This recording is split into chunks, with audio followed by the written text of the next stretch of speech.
Well, greetings and salutations, everybody. Welcome to the John Campea podcast here on my YouTube channel. I am, of course, your host, John Campea. Thank you so much for joining me on this Tuesday morning. It's a little bit early, but I got a whole bunch of things I got to get done today. Whole bunch of things to go over. Now, for those of you who are new to the John Campea podcast, what I mostly like to focus on is the topics and questions that you guys send in to me. How do you get a topic or a question sent in to me? It's easy. Just email me anytime at thejohncampeapodcast@gmail.com. That's thejohncampeapodcast@gmail.com. Send on in your question. Maybe you'll see it on the air. And so without any further ado, let's dive right into it. Let's get into the first question of the day. And the first question today comes to us from one of my Patreon supporters. It comes from Shervin House, who writes, I know you're not a fan of physical media, but what about 4K Blu-rays? Personally, I find that some movies vastly improve visually from the 4K transfer and specifically HDR.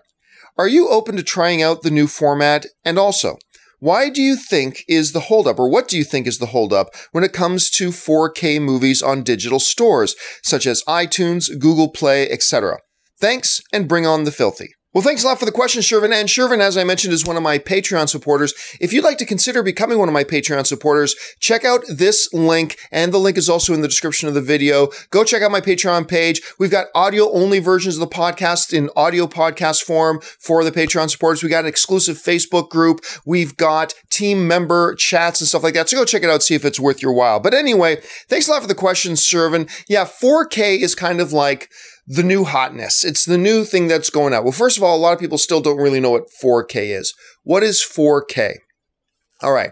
Full HD and terms like, 720 HD and terms like 4K. What does it mean? Okay. In the simplest of terms, what they're talking about is the resolution of the video. How many pixels or dots are crammed in to the image? The more dots, the more pixels, basically, the clearer and the sharper the picture will be. That's why you hear, like, when phones come out, this new display is a full HD display. It's got 1080 by, whatever. That's all great. What those numbers represent, so full HD, for instance, is 1920 by 1080.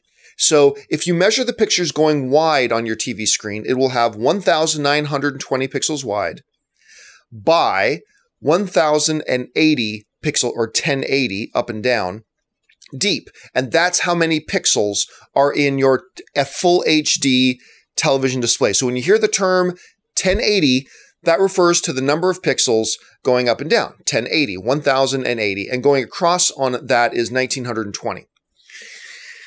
When you talk about other screens, though, when you talk about 720, well, now you're talking about it's a smaller resolution. You got 720 going this way, and I believe it's 1280 going this way. So 1280 by 720. So 1280 by 720 is obviously less resolution than 1920 by 1080. And then when you get all the way up to 4K, instead of 19 whatever going across, now you've got 3,800 and something pixels going across. It's huge. It's massive, okay? So it's a much clearer, much more pixels and all that kind of stuff. So it's technically speaking, it is a clearer, sharper picture because you have more pixels crammed in there. All right. Now, don't fool yourself, though, into thinking that, well, if it's 4K, then it will be better than my HD. Well, technically on paper, yes. But that's not always the case. Okay, now, I want us to take a look at this chart. There was a study done in this chart. I got this from my friends over at CNET, who did this study on it. And basically, here, keep this in mind. The human eye is only capable of viewing up to a certain level of detail. And that diminishes with distance. So think of it this way. Let's say you're sitting on the beach in the sand, okay? And you're sitting down, you got your hands down and your legs up, okay? And you're sitting down the beach. If I ask you to look down at your hand and kind of count the grains of sand around your hand, you could kind of pick that out. You could kind of see, you could kind of make out individual grains of sand. That's great. But now, if I ask you to, okay, with your legs stretched out and you're sitting there like this, now count the grains of sand around your feet. Well, that becomes harder because at a greater distance, your eye can only perceive so much detail. And the more distance that gets covered, the less and less detail your eye can perceive. Makes sense? Now think of that in terms of your television set. So it's great if you have like a 50-inch TV with 4K. The problem is your eye can't tell the difference between HD, regular HD, and 4K once you get to a certain distance. Now, the people, like I said, over at CNET put this graphic together to kind of illustrate that. I'll bring this up now. So you can see they got a little bit of chart. Down at the bottom is how big your television screen size is, and going up and down is how many feet you sit away from your TV. Okay, now just for argument's sake, let's take me, for example.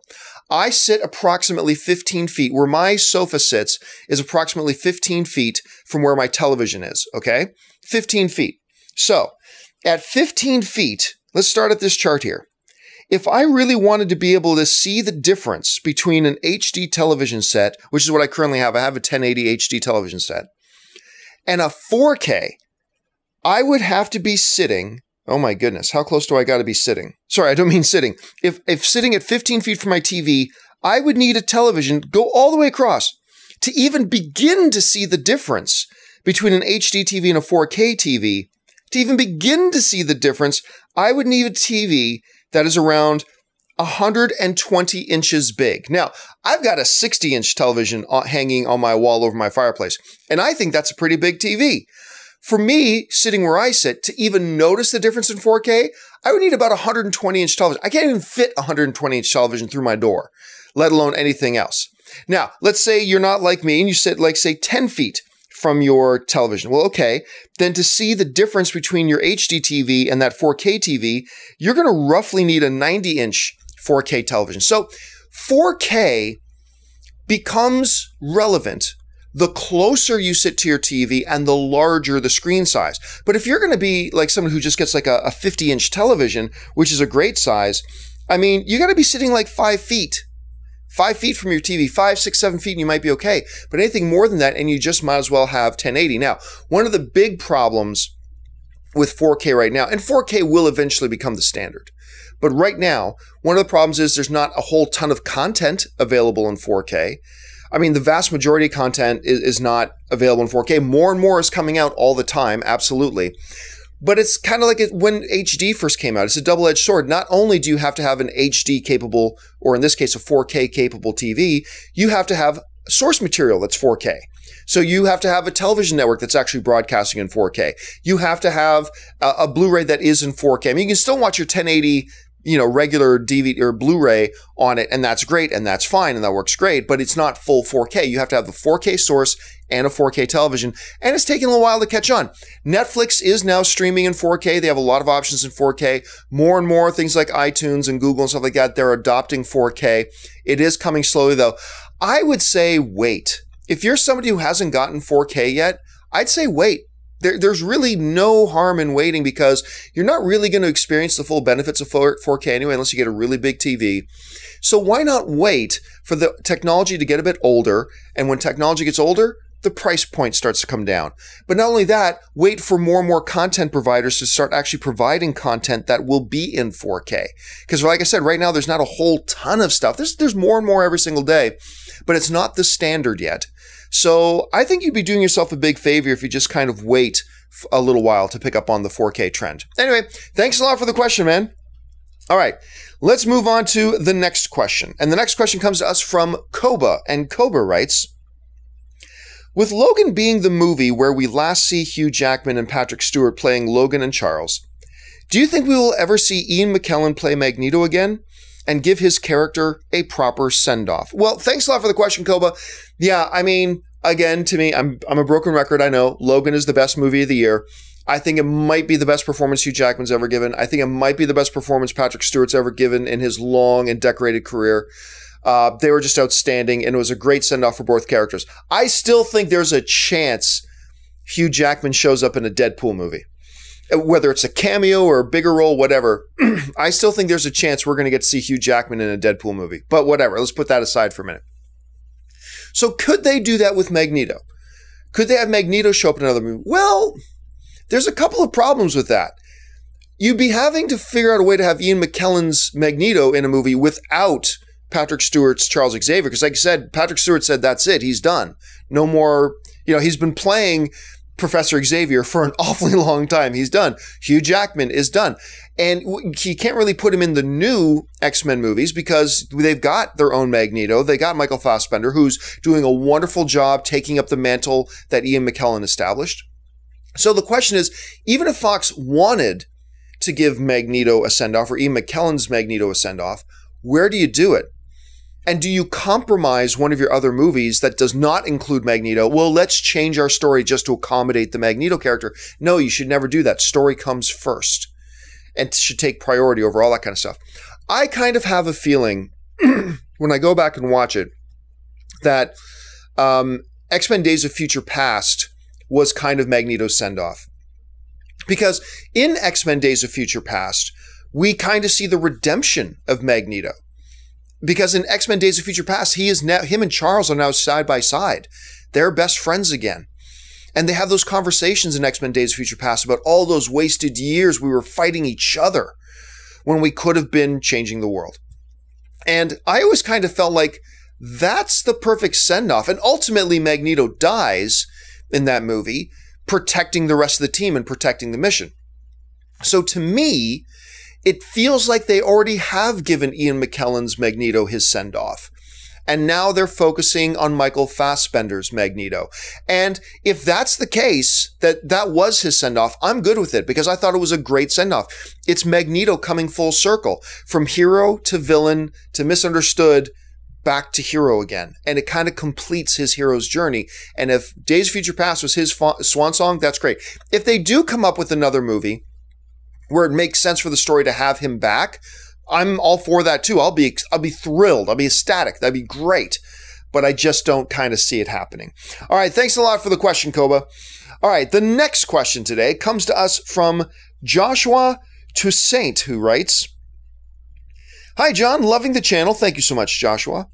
Two-part question. Alien Covenant has made $232 million worldwide on a $97 million budget. Do you think this is enough to warrant a sequel? And if not, would you like to see Ridley Scott's vision completed as a TV show or miniseries? With multiple reports of Scott wanting to make a bazillion more Alien prequels / Prometheus sequels, wouldn't it make more sense to do this on TV?" Well, thanks a lot for the question, Joshua. And again, I mean, we have to do this a lot, and that's fine. That's cool. I know it's tempting to look at numbers like it made $232 million on a $97 million budget. That means it made money and it was profitable. No, actually, Alien Covenant actually ended up losing the studio a little bit of money. Because once again, I made an entire video about this, but once again, on top of that production budget, you got to add about $50 million of marketing. So now your cost of that movie is actually around $150 million. Of that $232 million, you actually have to subtract about 35% because of how much the movie theaters keep. So now you're looking at about, gosh, 140, 145, 150. I mean, it's razor thin. Basically, Alien Covenant lost a little bit of money or broke even. So don't be fooled into thinking it made money. It didn't make money. And it was a huge step down from the amount of money that Prometheus made. Prometheus made a lot more money. So you had Prometheus make this much money, and now you have Alien Covenant make this much money. Studios aren't going to be so thrilled to make another one. Now, as far as your point about, well then, Ridley Scott wants to make a whole bunch more. It doesn't matter what Ridley Scott wants. And I know that's weird for us to think because we think of these directors and producers and we think they have all the power. Actually, no, they don't, because it's not their money that makes the movie. So it's really not up to them. Ridley Scott can say, I have plans for 8 more Aliens movies. Doesn't matter what he wants to do. All that matters is there a studio that is willing to put up the money to make that movie and risk their money on his vision? And right now, with box office returns for the Alien franchise nosediving, I don't see a lot of studios willing to do that. Well, then what about television? I don't know. Honestly, I don't think Aliens could live on television. I really don't. It's one thing to have an Alien story like once every couple of years. Essentially, though, at their core, after the first Aliens movie, the Aliens movies are all basically the same formula. And there's nothing wrong with that. That's exactly the way they should be. I mean, and they're great fun. But they're the same formula, unsuspecting space travelers, Oh, here it's something. There's something here. Let me put my face over it. Ah, there's something on my face. Oh, don't worry, you'll be fine. Oh no, now something's bursting out of my chest. Okay, it's just a little thing. We'll get it. And 24 hours later, it's a giant monster with acid for blood. I mean, it's the same formula, basically. You can apply that to pretty much all their movies. Prometheus was a difference as well. Was different from that. But does that work as a TV? Can you do that every week? And I don't know that it works. I think it can work every couple of years as a movie. Can that work as a TV series? Not to mention the money, the cost of putting something like that together for television. Television doesn't spend tons of money on their production compared to movie budgets per se. There are some shows that have a very rare exception, but I just don't see, with interest in the movie theaters waning for the Alien franchise, I don't know that there's going to be a lot of television networks that would want to put up big money by their standards, put up big money for a failing movie franchise. I mean, that at this point is a failing. Overall, the Alien franchise is a huge success, absolutely. But right now, it's starting to decline. Is there a television network that wants to put up big money and put up a big financial risk on a declining movie franchise? I don't know that there is. And again, even if some studio did want to do it on television, I'm not sure it's the type of story or the type of property that works on TV. Anyway, just my thoughts. I'd love to hear what your guys' thoughts are. Jump into the comment section below and leave your thoughts there. All right, we move on now to the next question, which also comes to us from one of my Patreon supporters. This comes from Robert Coleman, and Robert Coleman writes, I'm probably one of the few people who actually enjoyed Iron Fist, but I acknowledge that a ton of people hated it. The showrunner of that series was Scott Buck. With Inhumans premiering soon, and the word surrounding that the series is going to be just as negative, and also having Scott Buck as its showrunner, should Marvel just not have him be a showrunner anymore on its series? It seems like it's not working with him at the helm. Well, thanks a lot for the question. Well, Scott Buck, by the way, yes, he was the showrunner on the first Iron Fist. He will not be the showrunner on the second season of Iron Fist. And he is now the showrunner on Inhumans. And yes, some early word has been that Inhumans isn't that great. But honestly, I haven't read that from any of the critics that I trust yet. So let's just wait on that.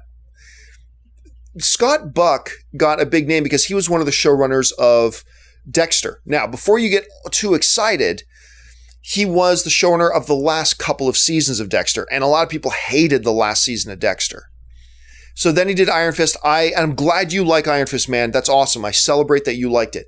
I did not. Very much. I found it painful to get through. And now here comes Inhumans. I don't think Inhumans looks all that good, only because it looks a lot like, and it feels a lot like Marvel's Agents of S.H.I.E.L.D., and I don't think that show's very good. So I'm hesitant, all right? But before we start saying, it doesn't look like it's working with Scott Buck, maybe they shouldn't use him, let's wait until Inhumans comes out. Who knows? We've seen, in the world of movies, we've seen lots of movies with bad trailers turn out to be great movies, right? So let's take a breath. Inhumans is coming out really soon. Let's take a breath. Let's actually wait for it to come out and see how we ourselves and how the rest of the audience responds. Because who knows, maybe the show's great and maybe the show's brilliant. And if the show's great and if the show's brilliant, then us talking about should Scott Buck be a showrunner on Marvel properties anymore becomes a moot conversation. It becomes irrelevant. Because, okay, look, we'll forgive him for Iron Fist if Inhumans turns out great. Now, if Inhumans turns out to be poor and the majority of the audience doesn't like it, well, then, yeah. Then if you're Marvel, you have to start wondering, well, gosh, we gave him Iron Fist and it didn't quite work. We gave him Inhumans and it didn't quite work. I don't think we can work with him anymore because maybe he's a great producer. Maybe he's a great producer and showrunner, but maybe it's just not a good fit for the Marvel properties. But again, I think it would be premature of us to jump the gun before a lot of the real reviews and the show itself hits the air and we have a chance to lay our eyes on it ourselves. Until that happens, let's hold off on whether or not we should be ditching on this showrunner or not. But it's a good question. It's a fair question. All right, let's move on now to the second to last question of the day.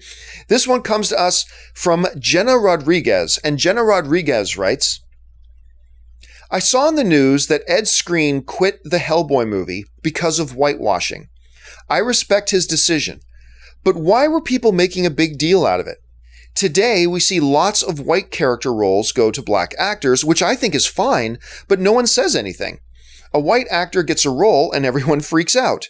Why the double standard? Well, thanks a lot for the question, Jenna. Yeah, for those of you who don't know what she's talking about, actor Ed Skrein, who of course played the villain Francis in Deadpool, and he was the first Dario in Game of Thrones as well, and he was in that horrible Transporter movie. Anyway, recently it was announced that he got cast to play a role in the upcoming Hellboy reboot.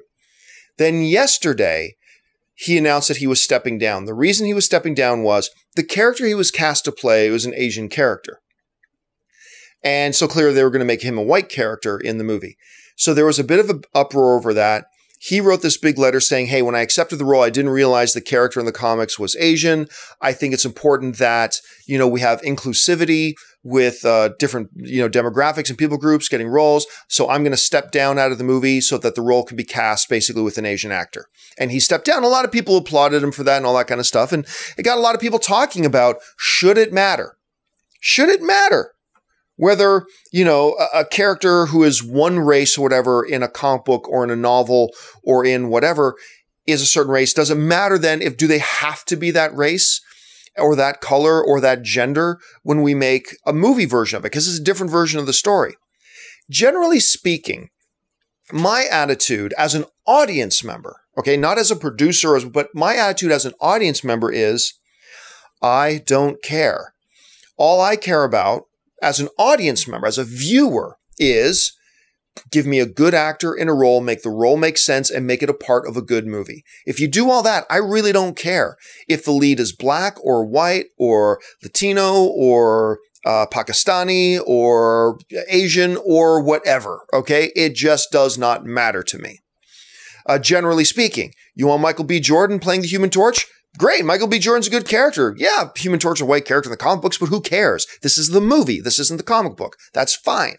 So normally speaking, my attitude is I don't care. So if Ed Skrein had stayed in the movie and done a good job in the role and they made the character make sense, then I generally, as an audience member, I'm just being honest here. I'm not saying what should I feel. I'm just saying, just being honest, as an audience member, I probably wouldn't care. But that being said, Ed Skrein raises some very valid points. Look, there are precious few roles being given out. Let's specifically talk about Asian actors. Now, I am in a mixed marriage. My wife is Asian, so clearly I have a little bit of a bone in this fight. Okay, but I mean, Asian actors especially are underrepresented in movies today. I mean, it's just true. You can't deny that. It's true. And the huge lion's share of movies not only go to men, but white men. So let's just take a second here. I'm just going to look at some facts, okay? Just looking at some facts. I'm not trying to start an argument. Just looking at some facts, okay? Let's look at the top 10 list of the box office this past weekend, okay? All right, so we start with The Hitman. We go all the way down to the Emoji Movie. Now, let's take out movies that have no male, female, black, or white lead. Okay, so obviously Leap, it's an animated film, so let's take that out. Let's take out Mayweather versus McGregor, because that's not a movie. That came in 9th at the box office, just because people want to go to the theaters to see it. And then let's take out the Emoji Movie at number 10, because once again, it's an animated movie. All right, so now we're left with 7 films. You think 2 of them have white male leads? No. You think 3 of them have white male leads? No. How about 4 of them? Nope. Out of the 7 remaining films, 5 out of the 7 have white male leads. All right? Nothing wrong with that. I'm just pointing it out. Okay? So Hitman's Bodyguard, the top billed actor in that is Ryan Reynolds. Right or wrong, Ryan Reynolds is the one who's getting top billing in it, so white male lead. Annabelle, you can make the argument that Annabelle has that actress who plays the nun. I believe she's supposed to be in the movie. I think she's supposed to be Colombian. But anyway, so not a white male lead. Then we get down to Wind River, white male lead. Logan Lucky, white male lead. Dunkirk, white male lead. Spider-Man Homecoming, white male lead. Birth of the Dragon, the Bruce Lee story, not a white male lead. There we go. We got 1. So yeah, in the top 10, like 5, you're reduced down to 7 really. And if you wanted to include the animated movies, I mean, white male lead for Leap, white male lead with TJ Miller for the Emoji Movie. But those are anime, we won't count that. 5 out of the 7, okay? 1 film in the top 10 has an Asian lead, Okay, now, other movies have other actors maybe who are Asians that aren't leads, and that's fine. Now, I can go down to the top 20, and you're not going to find another movie with an Asian lead. Or the top 30, you're not going to find another movie with an Asian lead. Top 40, still don't find another movie with an Asian lead. You have to get the Bruce Lee story in order to get an Asian lead. The point here is this, that while I, as an audience member, generally don't care, all I care about is the quality of the product on the screen. Ed Skrein raises a very good point. There's not a lot of opportunities for Asian actors, and we could expand the conversation, talk about all minorities, but let's just talk about this for now. There's not a lot of opportunities for Asian actors in movies. So when you do have a movie where in the original source material a character happens to be Asian, why not take advantage of that and allow an Asian actors who don't get many opportunities in Hollywood films at all, why not use that opportunity to actually give the Asian role to, I don't know, an Asian dude? Go figure. I mean, why not? So it comes down to this. I don't understand why anybody would have a problem with Ed Skrein stepping down to give it to an Asian actor. It just kind of makes sense. It makes good sense. I also wouldn't get terribly upset myself if Ed Skrein had kept the role either, but I'm not going to poo-poo on his decision to step down for it because what he's saying makes sense. But when I hear some people who are like, oh my gosh, that movie has a female lead, it's a female agenda. Oh my gosh, that movie has a black lead, it's just a black agenda. I'm sorry, you want the facts? Let's run down here through the top 50 movies at the box office. You think the vast majority of them aren't white male leads? Quit talking about this agenda thing. Let's be more inclusive. Let's be actually representative of the culture that we live in. We're not 90% white males, our culture. We're not. So why don't our movies reflect that a little bit? Again, as an audience member, I generally don't care, but why would you get up in arms and be upset about the movie industry or some people in the movie industry actually taking steps to be more inclusive and allow other actors of other backgrounds to come in and actually make the movies a more accurate representation of the culture and society we live in? So I don't get worked up over it. I just don't understand why people get worked up over the idea of somebody doing something like this. It makes sense. So just let them do it. Anyway, I'm sure many of you have lots of very passionate feelings about this, and that's cool. Jump down into the comment section below and leave your thoughts there. All right. And remember, guys, we're all movie fans together. We're all friends. Let's be friendly. Just state your case and whatever. Let's move on. All right. We move on now to by the way, thank you for the question, Jenna. And now we move on to the final question of the day. And the final question today comes to us from another Patreon supporter of mine, Brian Mifsud, who writes, love your podcasts and your show is always entertaining. Thank you so much, Brian. Some It movie early reactions are out, and so far, it seems unanimously positive. I am thinking this will be a hit financially. What are your predictions for opening weekend and overall run? Could this become Stephen King's top grossing movie worldwide, surpassing The Green Mile, which stands at $286 million? Yeah, it's weird to think that of all the movies that are based on Stephen King's works, that The Green Mile at $286 million worldwide is the biggest one. Shawshank Redemption, which is the best one. Shawshank Redemption, which is, by the way, in my, and I hope is in your top 10 movies of all time list, only made like $28 million. I mean, it's crazy. Okay, so it's coming out. And the reaction so far, the response, there's been one press screening, and the reactions and the response have been very positive. I haven't seen it yet myself, but the response and the reactions have been very positive. And that's great. Could it beat that record? I believe so, yes. I believe it will break the Green Mile record of, biggest Stephen King movie of all time. The marketing has been brilliant. Just brilliant. These are trailers they put together that have been appealing to Stephen King fans, yes, to horror fans, yes, but more importantly, it's been appealing to wide movie audiences. Everybody from my buddy to my sister to my mother have enjoyed the trailers to it. it just looks really fantastic and looks great. They've been doing a great job of putting out just the right amount of trailers, not too many, just the right amount of TV spots, putting in a little clip here and there, and they've all been terrific. And all they've done is stoked my fire, and I'm sure a lot of your guys' fire, to get out there and see the movie when it comes out. I think it's going to be big for September at any rate. It's going to be big. Right now, I guessed 2 weeks ago, $50 million opening weekend, which if it had opened this week at $50 million, it would have beat the top 12 movies at the box office combined. So $50 million is a big number. I know we're used to talking about Avengers coming out and making $200 million opening weekend, and $50 million sounds small. Trust me, $50 million opening weekend for a horror movie, it would be huge. I'm still saying $50 million, maybe north of that. Overall, will it beat the record of Green Mile? I believe so, yes. I think it'll probably beat the Green Mile pretty easily because I think this movie, while a lot of horror movies don't generally have international appeal, just look at Annabelle Creation. Annabelle Creation, well, actually, give me a second here. I'm going to look this up. Annabelle Creation right now is crushing it worldwide. Okay, so Annabelle Creation right now has made $216 million worldwide. And I enjoyed Annabelle Creation very much. And I think it has a much better marketing campaign. I think it's going to do real well. I think it's going to do really, really well.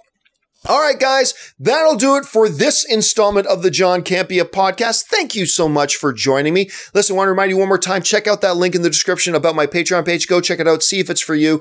Also, while you're here, take a second, click on the subscribe button. Become a subscriber to the John Campea YouTube channel. That helps me out. Make sure you click the thumbs up button, leave a comment, make sure you like it, all that kind of stuff. And also, if you're on Twitter or Facebook, make sure you're following me on social media, on Twitter and Facebook, both at John Campea. So just double checking. Yep, that was all the questions for today. Thanks a lot for joining me, guys. My name's John Campea, and until the next time, bye-bye.